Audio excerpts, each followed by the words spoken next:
Michel Gbagbo à Bictogo, cette bataille est loin d'être terminée.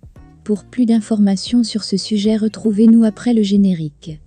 Mais avant de commencer, n'oubliez pas de vous abonner et d'activer la cloche de notification pour ne pas manquer nos prochaines vidéos. Bon visionnage.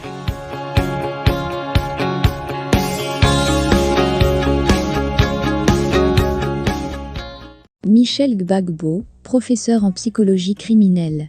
Le fils de l'ancien président ivoirien Laurent Gbagbo, Michel Gbagbo, s'est exprimé fermement après la proclamation des résultats des élections municipales à Yopougon, tenues le dimanche 3 septembre 2023.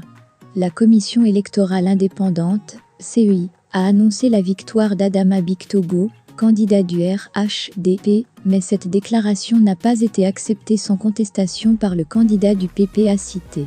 Michel Gbagbo a déclaré que cette bataille est loin d'être terminée. Michel Gbagbo a vivement réagi à la proclamation des résultats, arguant des irrégularités significatives dans le processus électoral et appelant à une enquête internationale pour examiner les allégations de fraude.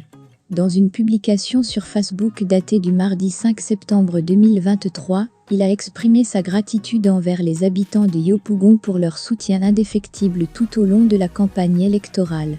Lorsqu'on accepte de jouer au cruel jeu électoral, implacable et souvent imprévisible, il faut alors envisager la douce victoire, mais aussi l'amère défaite, afin de préparer sereinement l'avenir.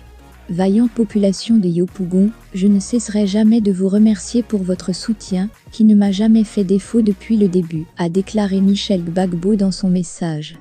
Cependant, il a souligné que les résultats proclamés par l'organisateur des élections ne correspondaient pas à leurs attentes, déclarant « Pour cette échéance électorale à laquelle nous avons participé ensemble, avec beaucoup d'enthousiasme et d'espoir, l'organisateur a prononcé des résultats qui ne nous agréent pas.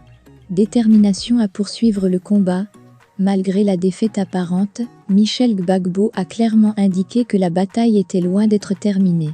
Dans son post sur les réseaux sociaux, il a exprimé sa détermination à poursuivre le combat. Mais cette bataille est loin d'être terminée, c'est pourquoi nous ne baisserons pas les bras et irons chercher cette victoire. Il a également révélé que son équipe avait décidé de saisir le Conseil d'État concernant les fraudes massives, qu'ils estiment avoir entaché le scrutin, éloignant ainsi le processus d'une élection transparente et démocratique. Il a conclu en déclarant « Nous ne perdons pas espoir à défendre notre cher pays, la démocratie et la paix ». La situation politique à Yopougon reste tendue alors que les partisans de Michel Gbagbo soutiennent sa contestation des résultats électoraux.